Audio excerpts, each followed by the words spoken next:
தன் தந்தையை பார்ப்பதற்கு வீட்டிற்கு சென்றபோது மகளின் ஆடை சிறிது கவர்ச்சியாக இருந்துள்ளது. அதற்காக தன் மகளுக்கு எப்படி அறிவுரை கூறியுள்ளார் என்பதை அவரின் மகள் வெளியிட்டுள்ளார். நானும் எனது தங்கை லைலாவும் தந்தையின் அறைக்குச் சென்றோம். வழக்கம்போல் தந்தை கதவிற்கு பின்னால் ஒளிந்து கொண்டு எங்களை பயமுறுத்துவது போல் நின்றார். நாங்கள் உள்ளே சென்றவுடன் அவர் எங்களை உற்று பார்த்தார். எங்களை அருகில் அமர்த்திக் கொண்டு என் கண்களை நோக்கி நேராக பார்த்து, செல்ல மகளே, இந்த உலகில் மிக மதிப்புமிக்கதாக இறைவன் படைத்த அனைத்தும் மறைக்கப்பட்டவையாகவும் இன்னும் பெறுவதற்கு மிக கடினமாகவும் தான் உள்ளது.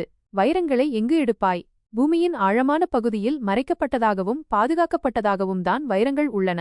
முத்துக்களை எங்கு எடுப்பாய்? கடலின் ஆழமான பகுதியில் அழகான சிப்பிக்குள் மறைக்கப்பட்டதாகவும் பாதுகாக்கப்பட்டதாகவும் தான் முத்துக்கள் உள்ளன. தங்கத்தை எங்கு எடுப்பாய்?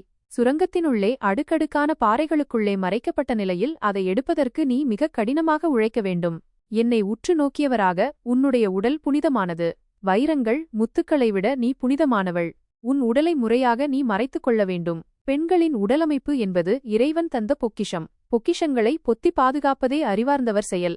அதை விடுத்து பொக்கிஷம் உள்ள வீட்டை திறந்து போட்டால் பொறுக்கிகளால் உங்கள் பொக்கிஷம் சூறையாடத்தான் படும். பொக்கிஷமாய் போற்றி வளர்த்த தாய் தந்தைக்கு அழகு என்ற போர்வையில் அசிங்கத்தை பரிசளிக்காதீர்கள். நாகரீகம் என்ற போர்வையில் நாய்களுக்கு எலும்புத்துண்டு போடாதீர்கள்.